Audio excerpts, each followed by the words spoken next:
Bonjour, aujourd'hui, on va décortiquer un outil super puissant de la science des données, la fameuse régression linéaire. Pour commencer, partons d'un problème très concret, un défi que les données nous aident à relever tous les jours. Imaginez un peu, on cherche à estimer le prix d'un appartement en ville. Comment faire? Eh bien, on peut se baser sur les données des ventes qui ont eu lieu récemment. Et voilà à quoi ressemblent ces données brutes. Chaque petit point, c'est un appartement, on a sa superficie en abscisse et son prix de vente en ordonnée. Rien qu'en regardant, on devine déjà qu'il y a un lien, non? Ça se dessine. Alors, la première idée, la plus simple, ce serait quoi? On pourrait juste calculer le prix moyen de tous les appartements vendus. Allez, hop, un calcul rapide et ça nous donne 239 600 euros. Mais regardez ce que ça donne sur le graphique. Cette ligne horizontale, notre moyenne, elle passe un peu au milieu de nulle part. Elle ne suit pas du tout la tendance des points. C'est un mauvais outil de prédiction, que l'appartement soit petit ou grand. On est d'accord, il nous faut clairement une méthode plus intelligente. Une méthode qui, elle, va utiliser l'information super importante qu'on a, la superficie. Et c'est là que la régression linéaire simple entre en jeu.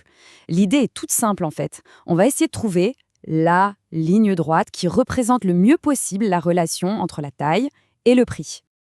Le but du jeu, c'est de tracer une droite qui ressemble à ça, qui épouse la forme du nuage de points. Mais bien sûr, ça amène une question essentielle. Comment être sûr que c'est bien la meilleure droite possible? Voyons comment on peut le prouver, mathématiquement. Parce que des droites, on peut en tracer une infinité à travers ces points. Alors, comment on fait pour trouver celle qui est objectivement la meilleure, la mieux ajustée? Pour ça, il nous faut un moyen de noter, de mesurer à quel point chaque droite est à côté de la plaque. Et la solution, c'est ce qu'on appelle la somme des carrés des erreurs, ou SCE. Il faut voir ça comme un score d'erreur totale. Pour chaque droite, on calcule la distance de tous les points à cette droite, on met tout ça au carré et on additionne. Le but? Trouver la droite qui a le plus petit score, la plus petite erreur totale. Et c'est ça qui est génial. Regardez ce tableau. On compare les scores d'erreur de 3 modèles. Notre moyenne de tout à l'heure, en violet, elle a un score énorme. Une droite au hasard, en bleu, c'est déjà mieux. Mais la droite verte, elle, a le score le plus bas. C'est elle, notre championne. C'est notre droite de meilleur ajustement. Ok, super, on a notre modèle gagnant. Mais est-ce que c'est un bon élève? Comment on peut évaluer sa performance globale?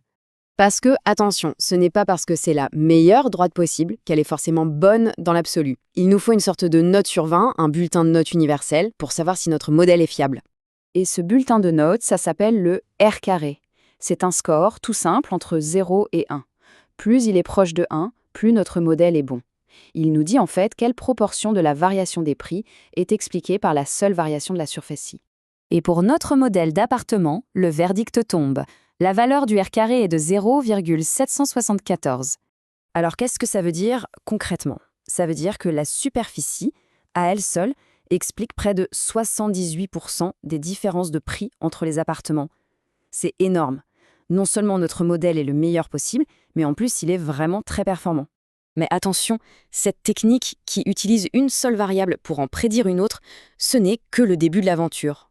Parce que là, on a fait une régression linéaire simple, avec une seule variable explicative, la taille. Mais on peut étendre cette logique pour inclure plein d'autres variables. Ça s'appelle la régression linéaire multiple. On pourrait par exemple prédire la qualité d'un vin en utilisant son acidité, son taux de sucre, sa teneur en alcool, tout ça en même temps.